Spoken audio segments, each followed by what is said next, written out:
உன்னிடத்திலிருந்து ராஜாக்கள் தோன்றுவார்கள். ராஜாக்கள் வருவார்கள் வாக்குத்தத்தம், ராஜாக்கள் தோன்றுவார் இன்னொரு வாக்குத்தத்தம்.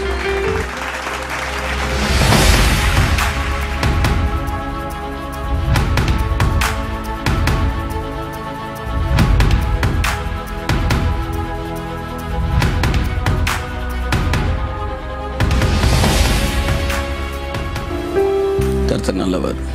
இன்றைக்கு நாம் தொடர்ந்து ப்ராஸ்பெரிட்டியை பற்றி பார்க்க போகிறோம். எதை பற்றி பார்க்க போகிறோம்?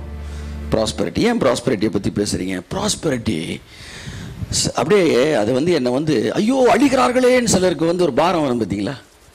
வட இந்தியாவிலே மனிதர்கள் அழிகிறார்களே, நேபாளத்தில் அழிகிறார்களே, குஜராத்தில் அழிகிறார்களேன்னு சிலருக்கு அந்த பாரம் வர மாதிரி எனக்கு என்னன்னு தெரியல, ஐஸ்வர்யம்னு ஒரு பாரம் ஆகி போயிருது. அதனால தான் அந்த அனாயிண்டிங் என்ன மறுபடி அந்த ஏரியாவை பேச சொல்லுது. அதனால அதான் பேச போகிறேன். இன்றைக்கும் அடிக்கடி பேசணும், இடையில வேறு சப்ஜெக்ட் நிறையா பேச போகிறோம். இந்த டைம் ஸ்ட்ராங்காக ஒரு டேஞ்சிபிள் அனாயிண்டிங் என்னை சுற்றி இருக்கிறத நான் ஃபீல் பண்ணுறேன். ப்ராஸ்பரிட்டி. உங்களுக்கு எத்தனை பேர் சரீர பலவீனத்தோடு இருக்கிறீர்கள்? கை தூக்குங்க. 1 2 3 4 5. நான் ஒரு சுகமளிக்கிற ஊழியக்காரனா இருந்தேன்னா இன்னைக்கு இந்த 5 பேருக்கு தான் நான் பயன்படுவேன். நான் சுகம் கொடுக்குற ஊழியக்காரனா இருந்தால் இந்த 5 பேருக்கு தான் பயன்பட போறேன். உங்களுக்கு எத்தனை பேருக்கு பணம் தேவை இருக்கு? கை தூக்குங்க. அச்சா அச்சா அச்சா. யாருமே கை தூக்காம இல்லை.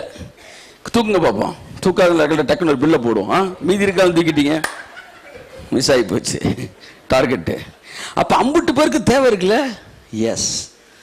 லட்சங்கள் வைத்திருக்கிற கோடிகளில் தேவை இருக்கிறது, ஆயிரங்கள் வைத்திருக்கிற லட்சங்களில் தேவை இருக்கிறது. ஆமென். இப்போ நான் ஐஸ்வர்யம் பேச போறேன்.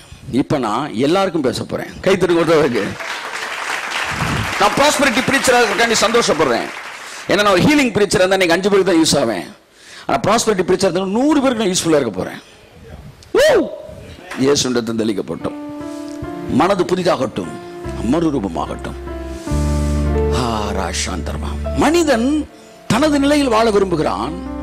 பிசாசோ தான் லெவலுக்கு நம்ம இழுக்க விரும்புறான். அவன் நிலைமை இது தரித்திரம், பட்டினி, பசி, அதன் விளைவாய் மரணங்கள். அந்த இடத்துக்கு மனுக்குலத்தை இழுக்க விரும்புறான். ஆனால் மனிதனோ அதிலிருந்து தப்பித்து உண்ண உடுக்க வாழ்க்கையிலே கிடைத்தால் போதும் என்று வாழ விரும்புகிறான். இங்கே மனிதன் அவன் நிலையில் இருக்க விரும்புகிறான். தேவனோ பாலும் தேனும் ஓடுகிற ஒரு உயர்ந்த இடத்திற்கு நம்மை அழைக்க விரும்புகிறார். ஆமென் சொல்லுவோம்.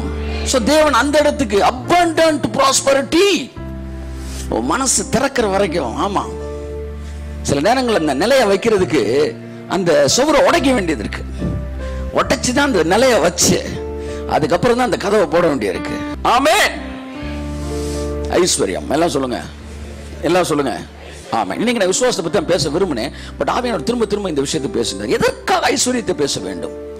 பாருங்க, வேதம் சொல்லுகிறது, நாங்கள் தரித்திரன் எண்ணப்பட்டாலும் நாங்கள் ஐஸ்வர்யவான்களை உருவாக்குகிறவர்களா இருக்கிறோம். பவுல் சொல்றான், ஊழியக்காரன் தான்பா, என்னை பார்த்தா நீ சிம்பிளா நினைக்காத.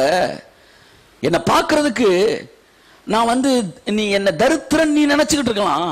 ஆனா நாங்க அநேக பணக்காரர்களை ஐஸ்வர்யவான்களை உருவாக்குகிறவர்களா இருக்கிறோம். தன்னுடைய அழைப்பை பற்றி சொல்லும் போது அவன் சொல்லுகிறான், நான் ஊழியக்காரர் பத்தி எத்தனை ஐஸ்வர்யவான்கள் நீங்கள் உருவாக்கி இருக்கிறீர்கள். வேதம் சொல்லுகிறது, உன்னிடத்தில் இருந்து ராஜாக்கள் தோன்றுவார்கள். ஆமென் சொல்லுங்க. ஏதோ 1 IRS எல்லாம் நம்மள்ட்ட இருந்து வந்திருக்காங்க. இல்லைன்னு நான் சொல்லல, இல்லைன்னு சொல்லவும் முடியாது. ஆனா அதெல்லாம் சாரல். நான் சொல்றது பெருமழை. உன்னிடத்திலிருந்து ராஜாக்கள் தோன்றுவார்கள். ராஜாக்கள் வருவார்கள் ஒரு வாக்குத்தத்தம், ராஜாக்கள் தோன்றுவார் இன்னொரு வாக்குத்தத்தம். ஆமென். Not just seeking kings but making kings. Raman சொல்லுங்க. நேற்று அம்மா கேட்டாங்க, நாம் கிருபைக்குள் வருவதனால் பாவம் செய்யலாமா? செஞ்சுக்கிட்டே இருப்பாங்களே, எல்லாமே ஏசுனார் செஞ்சு முடிச்சிட்டாருனா அப்படின்னு. அப்ப நான் சொன்னேன், இங்க பாருங்க, பிள்ளையார் தெரியுமான்னு கேட்டேன். யாரு பிள்ளையாரு? ஆமா, பிள்ளையாருன்னா யாருன்னா மனித உடம்பு யானை தலை, அதான் பிள்ளையார். இப்ப நீ கிரேஸை எப்படி படிக்க வரீனா, மாம்ச சிந்தனை சிலுவையின் கரையம், இது ரெண்டையும் சேர்த்துக்கிறான். மாம்ச சிந்தனை பாவம் செஞ்சுக்கிட்டே இருந்து, சிலுவை கரை என்ன மன்னிச்சுக்கிட்டே இருன்றது தப்பு. ஒன்னு யானத்துல யானை உடம்போட இரு, உலகத்தான் இருக்கிறான். பாவ சிந்தனை பாவ வெளிப்பாடு, அதை செஞ்சா தப்பு ரைட்டு அந்த லெவல்ல போறான். கிருபைக்குள்ள வந்தினா தலையை மட்டும் அங்க வச்சுக்கிட்டு உடம்ப உள்ள நீட்டாத, வந்தா ஃபுல்லாவா. ஆமென். பாதி அங்க பாதி உள்ள டேஞ்சர். ஏன் தெரியுமா?